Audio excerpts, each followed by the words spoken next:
حلقة اليوم نفكر ونتفكر في كلمة الثقة والأمانة، وإمكانية أن الإنسان بفطرته الإنسانية يكون عنده هذه الأمانة والثقة، وأنه يكون في مجتمع أو جزء من مجتمع يظهر هذه الثقة وهذه الأمانة بدون وجود رقابة أو وجود أنظمة. فنضرب عدة أمثلة من عدة دول لهذا المبدأ الجميل. احنا في هوليوود لوس أنجلوس، هنا بارك، ممشى وجوجينج، الناس تيجي هنا تسوي رياضة. ففي نظام هنا الأونر سيستم، أيضا واحد مسوي ستاند حاطط فيه موية، حاطط فيه مكسرات وحلويات وكذا وموز، وكاتب الأسعار، وحاطط مكان هنا فالواحد ياخذ الموية،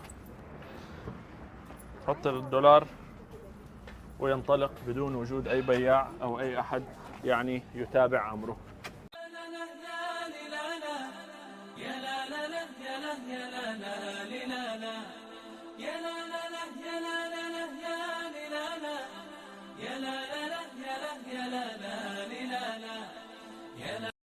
فهذه الفكرة صاحبها براين، نتكلم معه سريعا. I just tried it out at first, and I saw that people were paying and that there was a need for it and people appreciated it. So I thought that it would be a good way to contribute to the city and make my way. I've been working for 6 years. 6 years. 6 years. 6 سنين. And this is all I've had to do Very nice. at the time. Pays my rent. Wow. Very nice. هو عايش من وراء الموضوع ده صار له 6 سنوات، فالشغله مو انها زبطت يوم مثلا وبعدين تفركشت، لا صار له 6 سنوات ماشي على النظام ده، والناس محترمه الموضوع والفطره البشريه ماشيه كويس. Okay. Very simple. You take it out every day? Yeah. Every day. Okay. So this is today or this is from yesterday? Today. This is only today. Okay. جيد. Hi, how are you? Hi, good. My name is Ahmed. Jesse. Jesse, how are you, Jesse? So you got the water? Yep. And you paid? I have to live with it. If I steal it, then it's on me, you know? So, I mean, it's only $1. I can put it in. I feel like that's the right thing to do. People are really grateful for this. They always thank me. They thank you for trusting them? Yes. Yes. Interesting. It gets respect for that. Very nice. Amen Wish to you the that. very best. All right. Thanks a lot. Thank you. طيب، مشروع جميل. مشروع جميل. عجبني لما قال أنه الناس بيشكروه على المشروع. الناس بيشكروه على ثقته بهم. يقولوا شكرا لأنك تثق فينا. Thank you for trusting us. فجميل. طبعا بس ننبه على نقطة مهمة، ما بنقول إنه ده موجود في كل مكان في لوس أنجلوس وكل مكان في كاليفورنيا وأمريكا.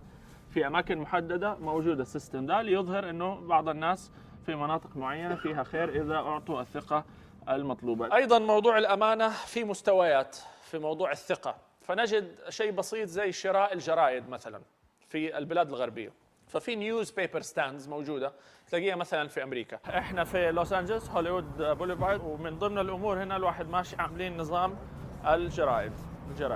فالواحد هو ماشي إذا يبغى جريدة على طول هنا ممكن يجي ويشتري الجريدة من هنا. ايش علاقة ده بموضوع الحلقة؟ انه هنا لما تبغى تشتري جرايد في امريكا مقفلة، ما تقدر تشتري لين ما تحط الفلوس. فالنظام الامريكي انه بتيجي بتحط الفلوس، لازم تحط الفلوس، ما يفتح الا لو حطيت الفلوس. فتحط الفلوس تفتح، فهنا يجي موضوع الثقة. اولا انه ما في ثقة لانه لازم تدفع، فلما تدفع يفتح. لما تفتح عندك الجرايد كلها، فاذا تبغى، اذا انت ما انت امين ممكن تاخذ ال20 نسخة جريدة وتروح معك ولا حد داري عنك. فهنا يجي موضوع الثقة، انه حتاخذ على قدر ما دفعت. بيعتمدوا على ثقة الإنسان، الواحد حياخذ نصيبه فقط، نسخة واحدة وهيقفل وانتهينا، رجعت قفلت وخلاص. فهذا مستوى أمريكا. وجدنا مستوى أرقى في موضوع الأمانة. النظام في سويسرا هنا أمانة 100%. يعني أنا أقدر أجي هنا، هذه الجريدة ستاند الجريدة، أقدر أخذ جريدة كده وما أدفع وأمشي.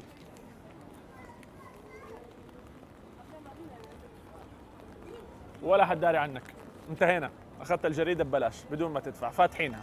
هذا كل الجرايد اللي في جنيف وفي سويسرا كده معتمده على هذا النظام، انه ما حد حيسرق يعني. ما عليها لوك، كله مفتوح.